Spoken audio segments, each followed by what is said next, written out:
કહ્યું છે કે તો ભક્તિ પદાર્થ મોટો બ્રહ્મ લોકમાં નહીં રે પુણ્ય કરી અમરા પુરી પામ્યા અંતે 84 માને એટલે કે સ્વર્ગમાંથી તો આપણે પાછા આવવાનું છે આપણું પુણ્યનો ક્ષય થાય ત્યારે પણ એ ભક્તિ જે છે એ તમે કરો તો તમને મુક્તિ મળે નરસિંહ મહેતાએ કહ્યું કે વૈષ્ણવ જન તો તેને કહીએ જે પીડ પરાઈ જાણે રે પર દુખે હાર કરે તોય મન અભિમાન આણે રે એટલે બીજા ઉપર ઉપકાર કરો અને એમ કહે છે કે ઉપકારને ભૂલી જાઓ મોહ માયા વ્યાપે નહીં તેને અને દ્રઢ હોય આખે જેના મનમાં રે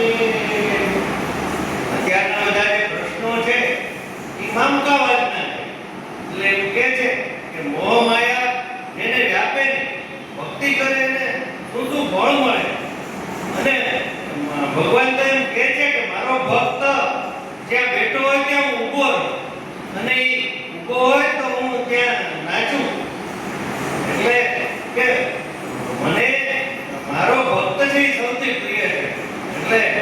ભક્તનું કહેવું તો કે મારે પણ કરવું પડે હું એને આધીન છું રામ નામ સુતાળે લાગે તીરથ તેના તનવારે વૈષ્ણવ જન તો તેને કહીએ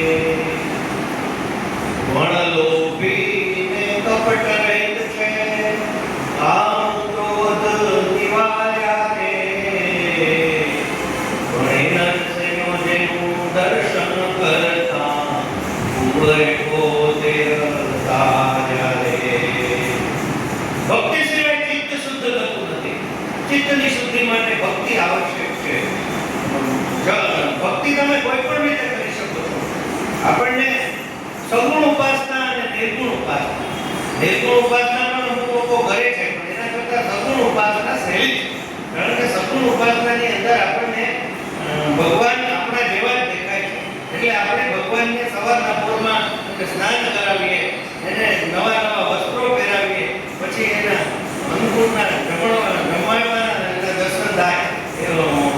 રાજભોગના એવી રીતે સમયે એટલે આપણું મન